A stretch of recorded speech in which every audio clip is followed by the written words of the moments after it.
Hello, and welcome to the Cycle of Care podcast. I'm your host, Mona Zignago. It's the beginning of the year. This is often the time when we set our intentions for the coming year.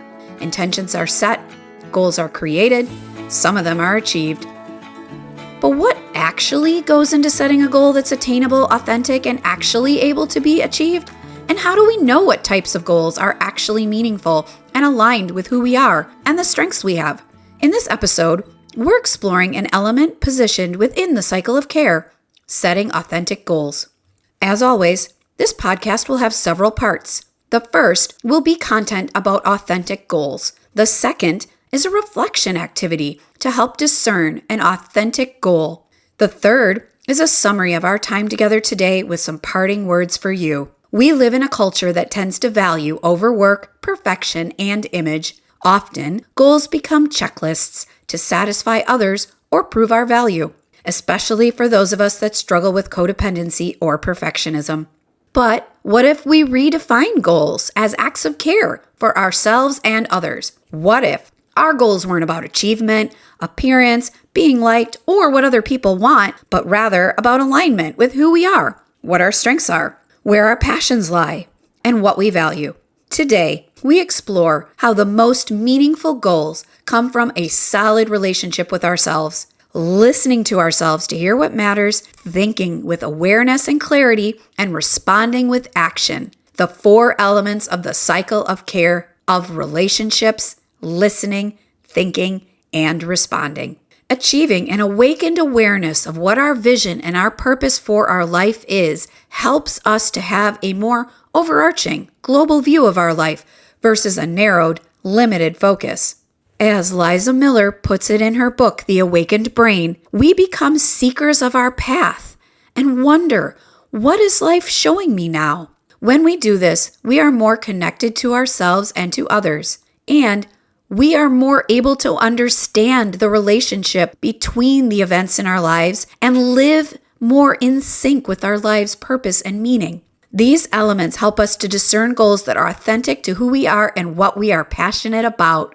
Goals can be misunderstood, such as sometimes people think goals are about toughness. The tougher we are, the better we'll perform. I've heard this in action when people have said things to me like, I'm only hard on you because I care and because I know you can do it. In my book, Transforming Teaching Through the Cycle of Care, I push back on this type of thinking as actually being profoundly uncaring and unhelpful in achieving our goals. Not only are these types of statements the opposite of care, but this type of toughness is outdated and unsupported by research. These types of statements are not caring at all and do not help us meet our goals and aspirations. When people say things like, I'm only hard on you because I care and I know you can do it, or I'm only doing this for your own good, or I'm tough on you now, but you'll thank me for this later, they're holding down a top-down hierarchy that is not only not caring, but also not supported by research as to what really works to help people reach their goals. They're also gaslighting you, but that's a subject for another podcast. These types of statements that are made in the name of toughness rationalize the absurd.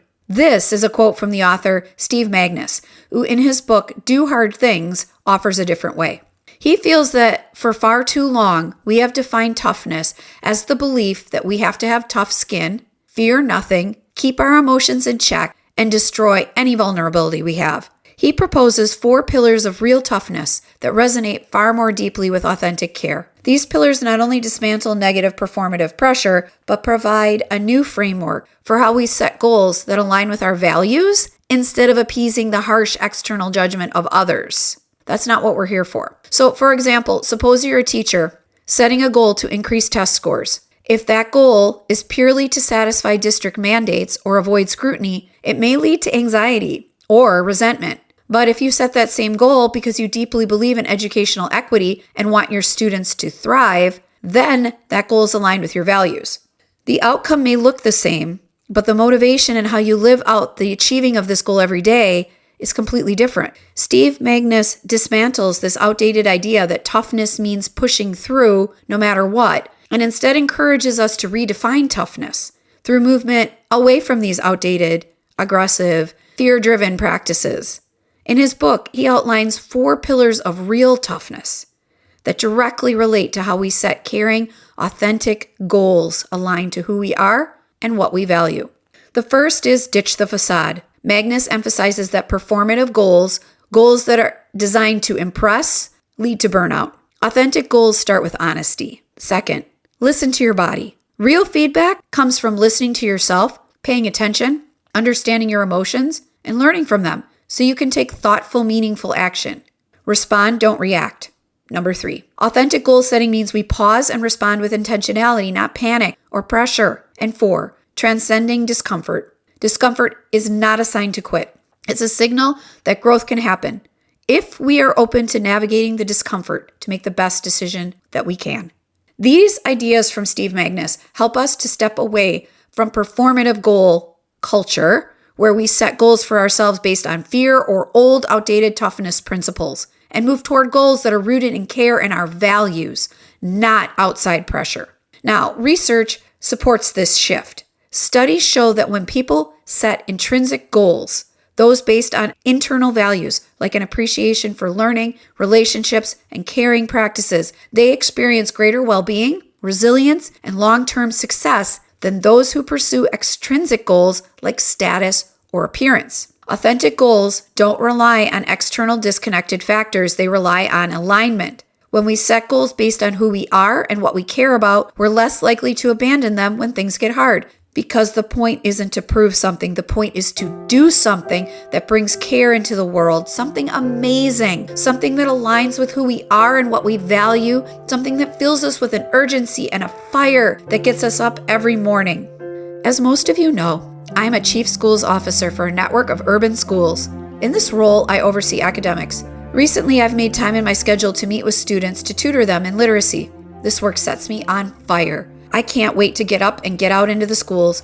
I thrive on connecting with teachers, leaders, and now students. Find your passion. Find your why. Find out what gets you up in the morning. This is your life, not someone else's. Your goals have to reflect who you are and what inspires you. Authenticity matters because misaligned goals cost us more than we realize. When we pursue goals that aren't really ours, goals that are rooted in fear or comparison, hierarchy, or the need to prove something, we might achieve them, but we might feel strangely empty afterwards. That emptiness is a signal. It's our inner self saying this wasn't aligned. Sometimes I have that feeling also when I know it's time for me to move on or take on something new. I was recently asked to teach a course at a university. Teaching college courses is something I actually really enjoy, and I hadn't realized how much I missed it until I was reading over the syllabus as I considered whether or not I would take this on. My main goal that drives my decisions is that every student becomes a skilled reader, period. No distractions, no complications. Literacy is a civil right, and every student deserves to learn to read proficiently and deserves the opportunity to be taught by a skilled teacher. So teaching at the university level part-time scratches an itch for me. It aligns with my goal, so I said yes. When our goals are fueled by something passionate inside of us, we feel boundless energy and motivation, and we're more focused. In fact, research in self-determination theory tells us that when our goals are driven by intrinsic motivation, such as growth, connection, or contribution, we experience greater psychological well-being and persistence. But when our goals are driven by external validation, such as status, image, or approval, we're actually more prone to anxiety, burnout, and disengagement. And here's what's even more important. Misaligned goals fracture our relationship with ourselves. If the cycle of care begins with relationships, then the first relationship we've got to tend to is the one within us. When we consistently override our own values to satisfy outside expectations, we actually erode trust with ourselves. Over time, that erosion makes it harder to hear our internal voice at all. Authentic goals rebuild that trust. They say, I know who I am, I know what matters to me, and I'm willing to pursue it even if it doesn't impress everyone. Because this isn't about everyone. This is about my purpose and my reason for being here. And that is the essence of authentic goal setting. So let's dig into our reflection activity for today called the alignment audit. This activity is designed to help you check whether your goals are truly yours or whether they're driven by someone else's idea of success. So breathe. Get ready to be honest with yourself. Get in touch with who you are at your core. Think about who you are and what you value. Bring to mind one goal you're currently pursuing.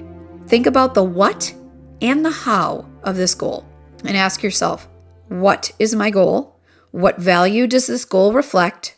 How does pursuing this goal make me feel? For example, does it make me feel energized, anxious, numb? So, for example, if I'm asking myself these questions, What is my goal? My goal is to devote my career to bringing care into education and ensuring every child learns to read. What value does this goal reflect? Well, my deep respect and esteem and value for education. My belief that literacy is a civil right. And then, how does pursuing this goal make me feel? Well, as I said before, it makes me feel energized, excited, and ready to jump out of bed every single morning. My mission is to build a career centered on care and education and to relentlessly pursue a world where every child can read. My mission is to build a career centered on care and education and to relentlessly pursue a world where every child can read. I have an unwavering commitment to education and my belief that literacy is a fundamental civil right. So this goal aligns with who I am and what I'm doing every day. And when I hit roadblocks, this goal is my North Star that keeps me focused and moving forward. If your answers align with your internal compass, you're on the right track. If not, it's not failure to recalibrate. It's knowledge, it's awareness, and thus ultimately wisdom. So again, the reflection activity for today. Think about the what and how. Think of one goal you're currently pursuing. Ask yourself, what value does this goal reflect? Ask yourself, how does pursuing this goal make me feel? Now pause for a moment. If you felt tension while answering those questions, that's not a problem. That's actually valuable information. Discomfort doesn't mean you're off track necessarily. Sometimes it means you're uncovering something that you've ignored for a hot minute. If you realized a goal isn't aligned, that doesn't mean you failed. It means you're awake and aware. Alignment is not about shrinking your ambition or pushing it off to the side. It's about clarifying it. It's not about lowering standards. It's about raising integrity. Sometimes authentic goals are actually quieter than performative ones. They don't look flashy. They don't always get applause, but they're sustainable. They energize rather than deplete. They strengthen your relationship with yourself rather than fracture it. I worked with 12 students this week to help them build foundational reading skills. Their ages ranged from 2nd grade to 6th grade. That work set me on fire, filled my cup, and had me practically jumping out of bed each morning, and I am not a morning person. What is your passion? What is your mission and vision? What goals are you pursuing? Because here's the truth. You're allowed to change your goals. You're allowed to release goals that were born out of fear or what you thought you were supposed to do, not what you're actually here to do. You are allowed to leave behind things that no longer fit your mission, vision, and values, and that's not weakness. That's wisdom. And wisdom is one of the strongest forms of toughness there is.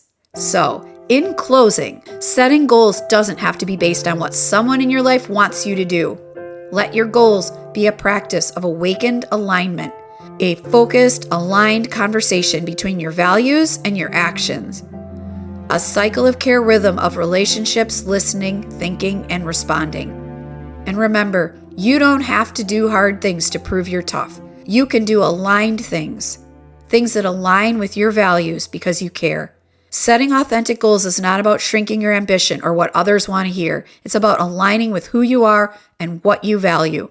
It's about moving from goals that prove something to others to goals that mean something to you. So from goals that perform to goals that align, from goals rooted in fear to goals rooted in care. And when we approach authentic goal setting through the cycle of care, we begin with the most important relationship, the one we have with ourselves. We listen honestly, we think clearly, we respond intentionally, and then we move forward with courage. Not the loud, aggressive kind of courage, but the steady, values-anchored kind of courage. The kind that doesn't need applause, it doesn't collapse when approval disappears, the kind that can withstand discomfort because it knows why it's moving in the first place and where it's going. Steve Magnus reminds us that real toughness isn't about shutting down emotion or grinding ourselves into the ground. It's about awareness. It's about flexibility. It's about responding thoughtfully instead of reacting impulsively. And when we set goals from that place, from clarity, instead of comparing, something shifts. Our goals become authentic. We stop chasing someone else's version of what success looks like. We stop performing or trying to please others. We start building a life that is aligned along with our mission and vision that brings care and goodness into our world, one step at a time, one goal at a time. So, as you continue into this year, as you consider the goals on your list, pause. When reflecting on your goals, see if you're aligned with your mission and vision by asking yourself what and how. What is my goal? What value does this goal reflect? How does pursuing this goal make me feel? Because when your goals are aligned, you don't have to force motivation. Energy follows this alignment. Clarity fuels persistence, and care sustains the journey. You don't have to do hard things to prove you're worthy. You already are worthy. You already have value. What you can do is set goals aligned with who you are and what you value. And you can get crystal clear and hyper-focused about what those goals are and how that impacts your everyday life from this day forward. That is true strength. That is the cycle of care in action. As we close out today's episode, I want to say thank you. Thank you for showing up, for listening, for caring, for choosing to make space for reflection, care, and growth in a world that too often measures us by external factors rather than what we are passionate about. Let's join together in this community and turn the tide. Let's bring more care into the world together. If this message resonated with you, please share it with someone who might need to hear it. And whether you've been here from the beginning or this is your first episode, thank you. This community matters. You matter. You can connect with me on Instagram, Facebook, LinkedIn, TikTok, or at my website, monazignego.com. And you can learn even more about care, reflection, and transformative teaching in my book, Transforming Teaching Through the Cycle of Care. Thanks again for listening. I'm Mona Zignego, and this is the Cycle of Care podcast. Until next time, move forward and commit to care. You've got this. Take care.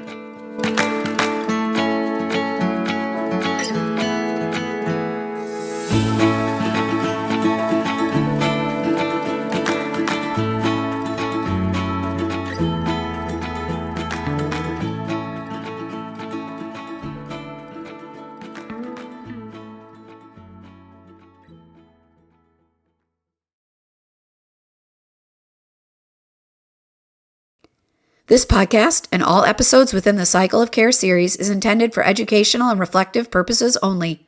It is not a substitute for professional mental health care, therapy, or counseling.